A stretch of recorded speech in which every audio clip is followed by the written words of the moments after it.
హైదరాబాద్లో నిన్న అర్ధరాత్రి మొదలైన వాన కూడా విపరీతమైన వాన కూడా దంచి కొడుతుంది.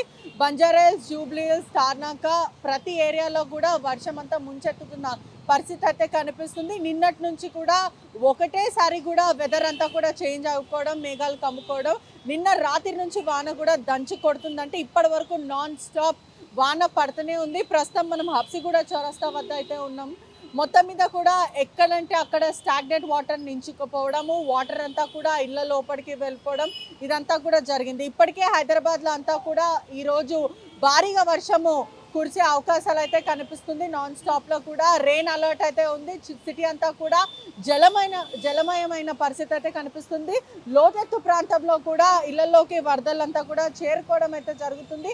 కొంచెం ట్రాఫిక్ ఇబ్బంది ఉందంటే అవుననే చెప్పొచ్చు. ఎందుకంటే మొత్తం అంతా కూడా ఇప్పటికే బంగాళాఖాతంలో కూడా రేపటి వరకు కూడా అల్పపీడనంగా మారే అవకాశాలు కనిపిస్తుంది.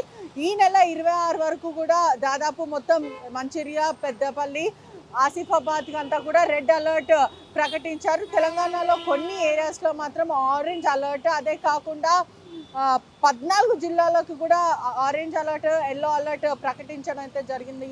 మొత్తం మీద కూడా ఎక్కడికక్కడ ట్రాఫిక్ నించుండిపోవడం, అదే కాకుండా చెట్లంతా కూడా పడిపోవడం ఇవంతా కూడా జరుగుతుంది. ఇప్పటికే ట్రాఫిక్ పోలీసు కూడా మనం చూడొచ్చు, ఎక్కడికక్కడ కూడా ట్రాఫిక్ని కంట్రోల్ చేసే ప్రయత్నం చేస్తున్నారు. లోతెత్తు ప్రాంతంలో కూడా మొత్తం మునిగిపోతున్నాయని కూడా తెలుస్తుంది. హైడ్రా టీమ్తో పాటు జిహెచ్ఎంసీ ఎమర్జెన్సీ టీమ్స్ కూడా హై అలర్ట్లో ఉన్నాయని కూడా మొత్తం మీద తెలుస్తుంది. మనకు ట్రాఫిక్ సిబ్బంది కూడా ప్రస్తుతం మనతో పాటు ఉన్నారు.